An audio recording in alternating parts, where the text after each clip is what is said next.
যে ফ্যাসিবাদের দোসরদের গলার স্বর কেন আমরা শুনছি, তাদের কণ্ঠস্বর কোথার থেকে তারা বেরিয়ে আসছে।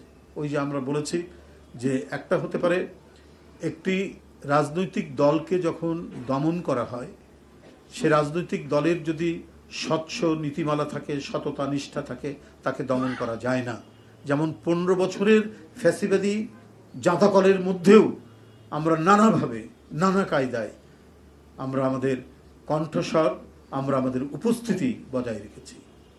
ওরা পলাতক, আমাদের নেত্রী পলাতক নয়, ওরা পলাতক, ওদের নেতারা সব পালিয়ে গেছে।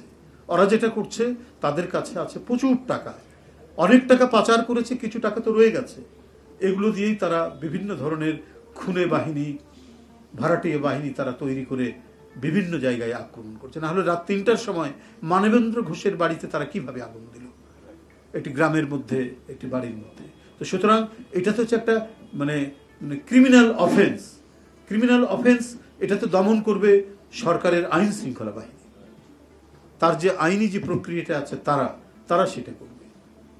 আর ওইটা যদি তারা করতে না পারে, যদি রাজনৈতিক দলকে নামতে হয়, তাহলে তো ওটা হবে নৈরাজ্য। তো আমরা তো নৈরাজ্যে বিশ্বাসী নই, অ্যানার্কিতে বিশ্বাসী নয়।